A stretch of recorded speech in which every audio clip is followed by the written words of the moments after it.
What's good, everybody? It's your boy Big Nate. Welcome to Big Nate's Book Reviews, home of the best book reviews. And today we are reviewing, actually we're not reviewing nothing. We're doing a continuation of my Goodreads things. Last time was the best books I read according to Goodreads. This is the worst books. Now we're going to do the worst books I read according to Goodreads.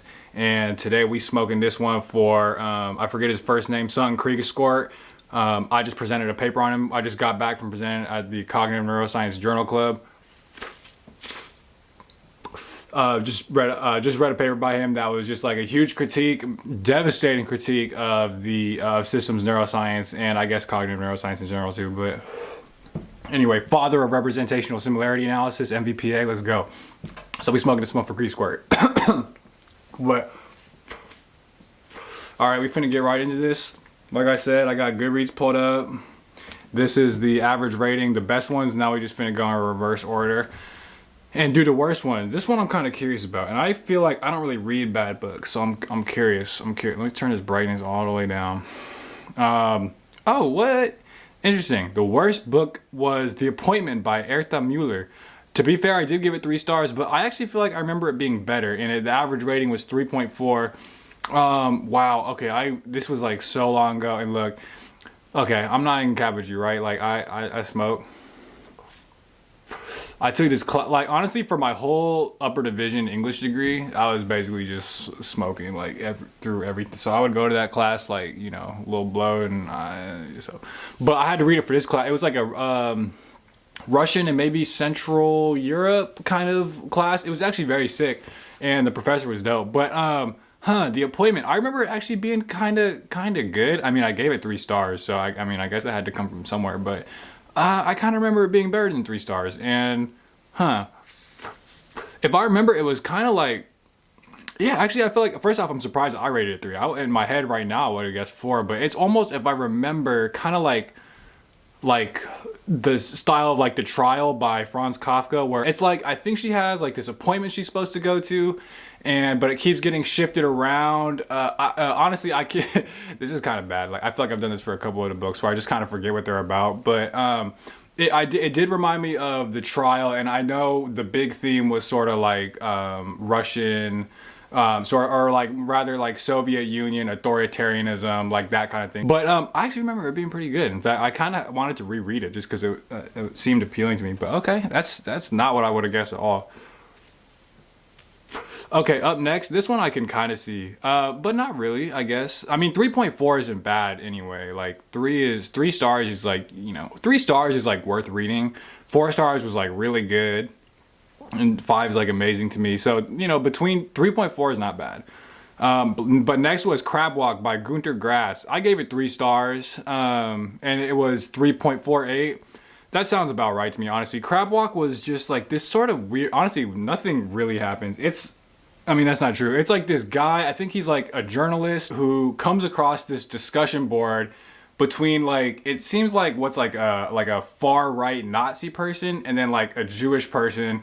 And I don't know, he sort of through that discussion and through his own journalism work, talk about like it was basically like the German version of the Titanic, something where it's like this huge ship that kind of crashed, and I don't know, it was cool, it was good. I actually kind of quite liked it. I liked his writing, actually, Günter Grass.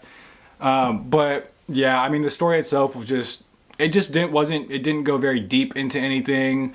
It wasn't like a really gripping story. Like I said, it's like this chat board thing. I mean, it's actually still good, but yeah, I don't know. If anything, the main feature of that book was the writing. I thought it like went pretty smooth, but the story itself was just like whatever. I don't know. I could pass on it, but yeah, okay.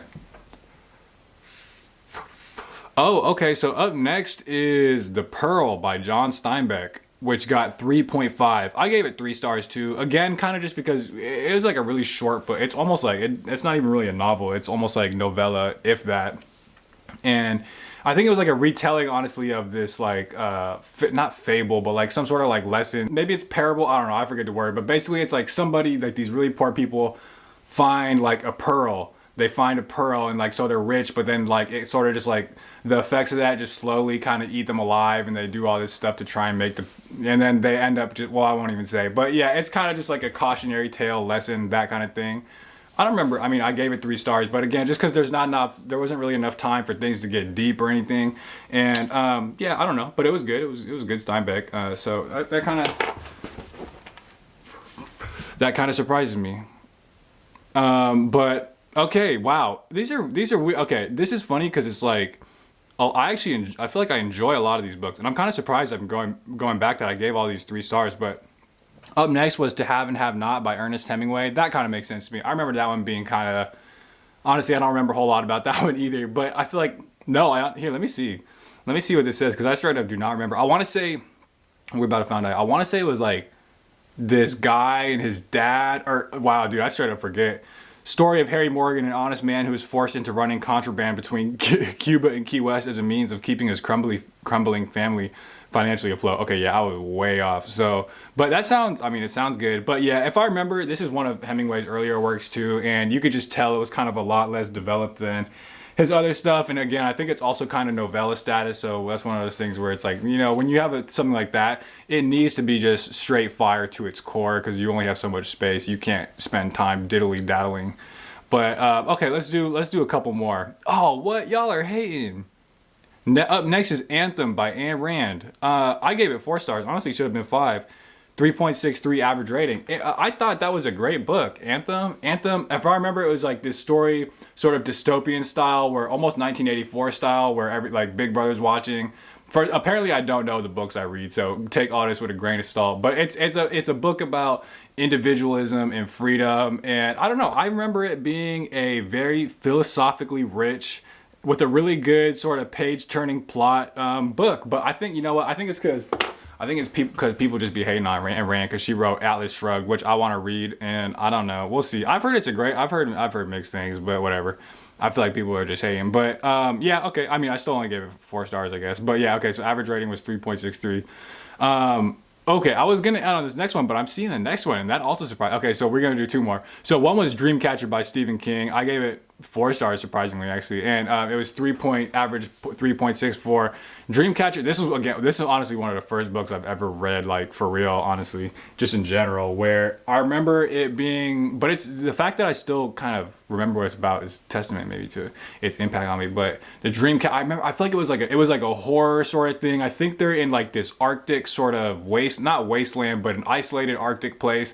And there is like this parasite virus type thing that gets loose, and I remember being pretty spooky. And I remember the very beginning of it, like I was entranced, but then I feel like it sort of just lost the thread and just kind of fizzled out. So, you know, I could see that. I remember it being pretty good, but I probably rated it higher because I was like one of the earlier books I read, and I'm like, dang, bro, this was, you know what I'm saying? But okay, yeah, I was gonna stop there, but I'm seeing this next one, which is The House on Mango Street, Sandra Cisneros.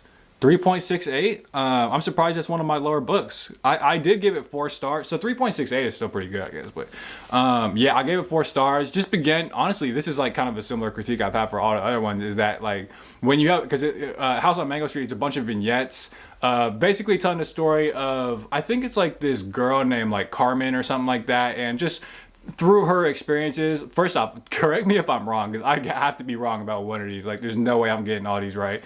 But just sort of through her experiences and her sort of coming of age tale, you get to kind of learn about the community and the things she deals with, and it's very like Spanish in nature and everything. So I remember it being really good. In fact, it's one I've wanted to come back to. But again, I think because it's like short and vignettes, there's only so much room to go so deep. Honestly, it's like, do you notice that most of the ones I've read, basically all of these, have been very small books? So maybe that could, like, it's hard, I guess, to have like a 5-star banger of a novella. But yeah, okay, we finna end it right there. But anyway, yeah, thanks for watching. Like, subscribe, blah blah blah. Follow me on Instagram at Big Nate's Book Reviews. For real, that one, don't be a square. We're trying to run those numbers up. But thank you for watching Big Nate's Book Reviews. Hold the best book reviews.